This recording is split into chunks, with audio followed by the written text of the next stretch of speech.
നാട്ടിൽ പോയിട്ടുള്ള കഞ്ചാവ് വേട്ടയും വ്യാജ മദ്യ റെയ്ഡുകളൊക്കെ ഡ്യൂപ്പിലായിട്ട് ഞാൻ തന്നെ അഭിനയിക്കും. കാസറ്റിന്റെ ഷൂട്ടിങ്ങിന്റെ കാര്യമൊക്കെ ഞാൻ ഏർപ്പാടാക്കിയിട്ടുണ്ട്. തൊടുപുഴ എന്നൊരു കക്ഷി വരും. കാസറ്റ് ഷൂട്ടിങ്ങിന്റെ ആൾക്കാരാ. ഗുണശേഖരം സംസാരിച്ച് തീരുമാനിക്കും. ഞാൻ ഇറങ്ങുക, വൈകിട്ട് കാണാം. വരട്ടെ അവറാച്ച.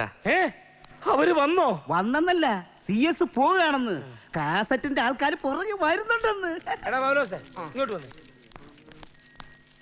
എടാ, ഈ ഗുണശേഖരൻ ഉടനെ ഒന്നും പോകുന്ന ലക്ഷണമില്ല. അവന്മാരിപ്പോ വരികയും ചെയ്യും. ഞാൻ അകത്തിരിക്കാം. നീ ഒരു കാര്യം ചെയ്യും, മൂന്നാറിലെ എസ്റ്റേറ്റിന്റെ കാര്യം പറഞ്ഞ് ആരെങ്കിലും വരികയാണെങ്കിൽ നീ അവന്മാരെ പ്ലാനിലകത്തേക്ക് കൊണ്ടുവരണം. അത് ശരി. അതെ, മൂന്നാറിലെ എസ്റ്റേറ്റിന്റെ കാര്യത്തിന് വേണ്ടി ആരെങ്കിലും വന്നിട്ടുണ്ടോ? ആരും വന്നിട്ടില്ല. ഓ, ഗുണശേഖര, എനിക്ക് ഭയങ്കര തലവേദന, ഞാൻ കുറച്ച് കിടക്കട്ടെ. അവറാച്ച സ്ഥിരമായിട്ട് വിശ്രമിച്ചോ.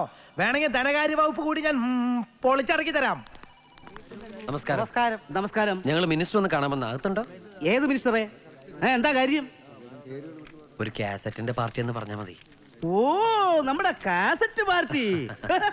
വാ, മന്ത്രി നിങ്ങളെ കാത്തിരിക്കല്ലേ. കൊള്ളാം. നമ്മുടെ കാസറ്റുകാരാണ് സാർ.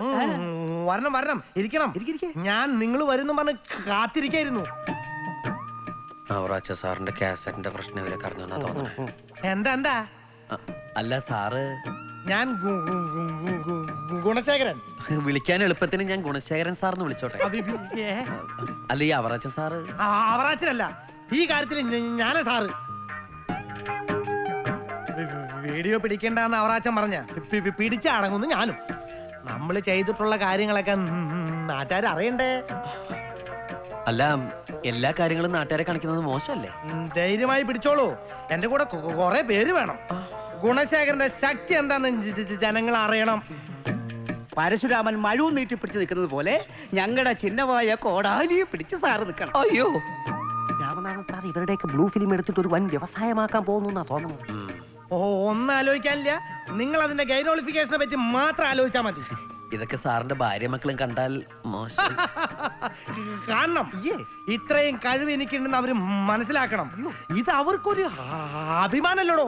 നല്ല ഫാമിലി. എന്റെ മോളൊരു വീഡിയോയിൽ അഭിനയിച്ചിട്ടുണ്ടല്ലോ. മോളോ?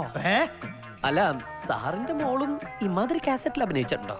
സ്വന്തം മോളായതുകൊണ്ട് പറയല്ല, ഈ രംഗത്ത് അവള് അടിച്ചു പൊളിക്കും. സംഗതി കുഴഞ്ഞു കൊച്ചൂട്ടാ. ഇവര് കുടുംബത്തോടെ ബ്ലൂ ഫിലിം ആർട്ടിസ്റ്റുകളെന്നാ തോന്നണേ. സമയില്ല. പറയൂ, എന്ന് തുടങ്ങാൻ പറ്റും?